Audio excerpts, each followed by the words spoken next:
नमस्कार दोस्तों। मेरा नाम समीर शरद देशकर, मैं नागपुर शहर में रहता हूं और आप सभी लोगों का स्वागत करता हूं सीखो हिंदू सीखो इस यूट्यूब चैनल पर। अभी ये यूट्यूब चैनल पे आप हमारे सनातन धर्म से रिलेटेड जो वीडियोस होते हैं वही देखते हैं। क्या उपाय करना चाहिए, कौन से स्तोत्र है, कौन से मंत्र है, इनके बारे में हम जानकारी देखते रहते हैं। लेकिन आज हम बात करने वाले भारत के लोकसभा इलेक्शन की, जो 2024 के इलेक्शन खत्म हुए। कल काउंटिंग भी उसकी खत्म हुई। वैसे तो एनडीए की सरकार अब बना रही है, लेकिन बीजेपी को बहुमत नहीं है और इंडिया अलायंसेस को भी बहुमत नहीं है। तो क्या हो रहा है, मैं ऐसा क्यों हो रहा है? ये जो चुनाव हुए लोकसभा के, इसमें ऐसा क्या हुआ?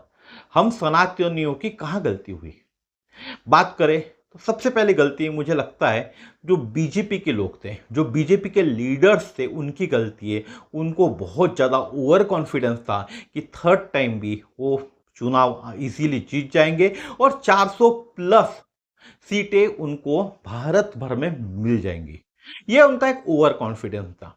आप अगर देखोगे, जैसा मैं बताया आपको, नागपुर में रहता हूं, तो मेरे यहाँ जब चुनाव वोटिंग करना था, उस दिन तक कोई भी बीजेपी का लीडर मेरे घर आया नहीं था। वो जो वोटिंग के कार्ड्स देते हैं ना, कौन सा बूथ नंबर है आपका, वो देने के लिए लोग आते हैं ना, कोई भी बीजेपी का लीडर मेरे पास यानी हमारे घर में, हमारे लाइन में पूरे नहीं आया था। बात करूं, लोग वोटिंग के लिए घर से बाहर नहीं निकले थे। क्यों नहीं निकले? क्योंकि बीजेपी के जो लीडर्स थे, उन्होंने जाकर उनका प्रचार ही नहीं किया। उनके जो कार्यकर्ता होते हैं, वो कार्यकर्ता हमेशा घर घर जाके और छोटी छोटी पर्चियां बांटते कि भैया ये आपका बूथ नंबर है, आप वोट करने जरूर आना, करके बताते लोगों को। तो बीजेपी का जो घर घर जाकर जन जागृति करने का जो एक महोत्सव समान होता है वोटिंग के वक्त, वो बीजेपी ने करते हुए नहीं दिखा। स्पेशली मैं बात करूं मेरे एरिया में, तो मुझे नहीं दिखा। ठीक है, जब हम दूसरे दिन वोटिंग करने गए तो वहाँ पता करना पड़ा और फिर वहाँ से बूथ नंबर लेकर हम वहाँ वोट करने गए। या फिर मेरे चाचा सुबेरे वोट कर कर आए थे, तो उनको मैंने उनका बूथ नंबर पूछा तो उन्होंने बता दिया, तो वहाँ मेरा नाम था, तो वहाँ मैं वोट करने के लिए जा पाया। तो ये एक पहला प्रॉब्लम मुझे दिखा। दूसरा प्रॉब्लम, हम सनातनियों ने एक मैसेज वायरल हो रहा था। अब वो मैसेज किसने डाला था ये तो नहीं मालूम। मेरे हिसाब से नरेंद्र मोदी जी का तो मैसेज नहीं था वो, कि 400 पार होने के बाद, 410 या 400 400 प्लस कुछ सीटें थी, 400 पार होने के बाद हम संविधान बदल देंगे, संविधान बदल देंगे, दोबारा कोई सरकार नहीं बनेगी, इस तरह का एक वायरल मैसेज था। संविधान में बहुत बड़ा बदलाव हो जाएगा, आरक्षण पूरी तरह से खत्म हो जाएगा, इस तरह का मैसेज था। और इसको हम सनातनी लोग ही फॉरवर्ड कर रहे थे, बार बार अलग अलग जगह फॉरवर्ड कर रहे थे। बहुत से उसके अंदर में पॉइंट्स थे, अलग अलग पॉइंट थे। मेन तो एक आरक्षण का पॉइंट था कि आरक्षण पूरी तरह से खत्म हो जाएगा अगर 400 प्लस बीजेपी को सीटें मिल जाती है, एनडीए को सीटें मिल जाती है तो। उसके बाद कुछ पॉइंट्स ऐसे भी थे जिसके अंदर बात करूं मैं, अभी कृष्ण मंदिर की बात थी, कृष्ण मंदिर वहीं बनाएंगे। तो इस तरह के अलग अलग पॉइंट्स थे। साथ ही साथ अगर बात करें तो एक अफवाह भी फैल चुकी थी कि अगर बीजेपी 400 पार हो जाती है तो दोबारा इस देश के अंदर में कभी इलेक्शन ही नहीं होंगे, हमेशा बीजेपी ही राज करेंगी। बात करेंगे तो इस तरह के जो पॉइंट्स थे वो फैले हुए थे, और इसको फैलाने वाले कौन थे? हम सनातनी। व्हाट्सएप पे मैसेज आया, हमने उठाया, चेक किया, हमको लगा ओके ओके बहुत अच्छा मैसेज है, हमारे काम का है, हमने जस्ट फॉरवर्ड कर दिया। लेकिन क्या आपने कभी चेक किया यह मैसेज बीजेपी के हेडक्वार्टर से आया था क्या?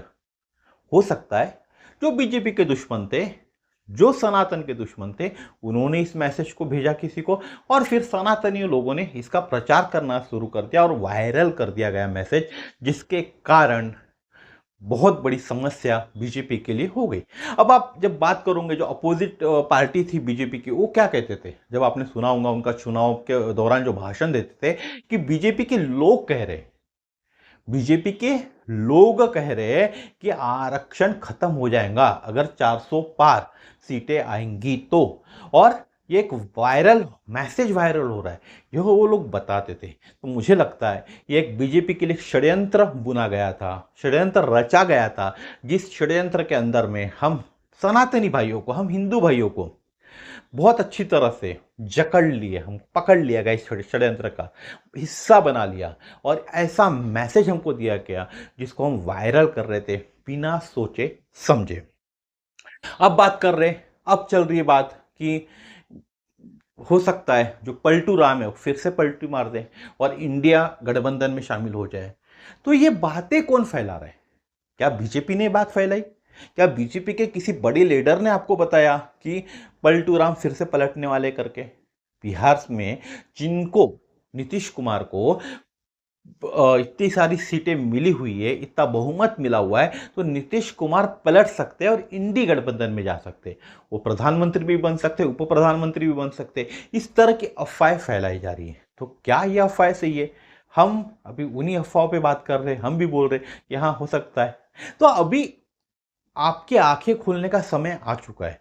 एक तो इस देश के अंदर में इस देश के अंदर में आरक्षण जरूरी है। आरक्षण पिछड़े जाति के लोग जिनको समाज में ऊपर उठाना है, तो उनके लिए आरक्षण जरूरी है। हमारे आदिवासी भाई बहन जिनको समाज में ऊपर उठाना है, उनको आरक्षण जरूरी है। अगर आप देखोगे, एक एनालिसिस करोगे या टीवी पे एनालिसिस देखोगे, तो जो एससी एसटी के जो वोट होते हैं, वह वोट का परसेंटेज, बात करूं मैं स्पेशली पूरे देश की बात कर ले आप या स्पेशली यूपी की बात कर ले, तो बहुत ज़्यादा गिरा हुआ है। बहुत ज़्यादा बीजेपी को वोट्स नहीं मिले हुए उन लोगों के वोट्स अदर पार्टीज को मिले हुए, कांग्रेस को मिले हुए, समाजवादी पार्टी को मिले हुए। क्यों? क्योंकि जो एक वायरल मैसेज हुआ था, उस मैसेज के अंतर्गत ही यही हुआ था। अगर हम चाहते इस देश के अंदर में सनातन धर्म का विजय हो, सनातन धर्म हमेशा अजय रहे, सनातन धर्म की कभी हार ना हो, तो हमें क्या करना पड़ेगा? हमें इस तरह के जो झूठे मैसेजेस होते, इनको वायरल करने से बचना होगा। हमें जांच पड़ताल करनी होगी पहले, उसके बाद ही किसी भी मैसेज को हमको फॉरवर्ड करना होगा, तो ही हम सनातन धर्म को बचा सकते हैं। नहीं तो सनातन धर्म का खच्चीकरण करने के लिए, सनातन धर्म को नीचे करने के लिए इस दुनिया के अंदर में बहुत से लोग बैठे हुए।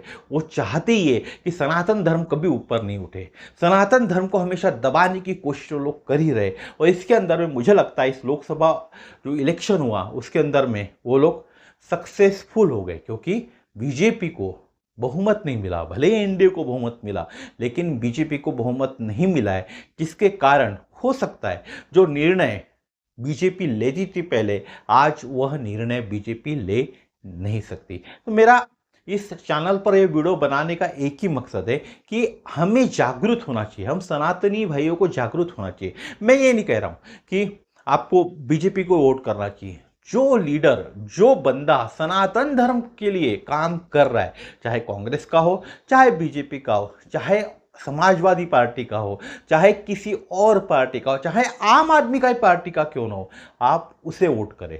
हम उसे वोट करेंगे जो सनातन धर्म की इज्जत करता है, जो सनातन धर्म को बढ़ाना चाहता है।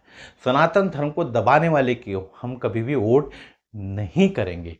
और कोई भी गलत मैसेज को आप फॉरवर्ड मत करें, जिससे नुकसान किसका होता है? हमारा होता है।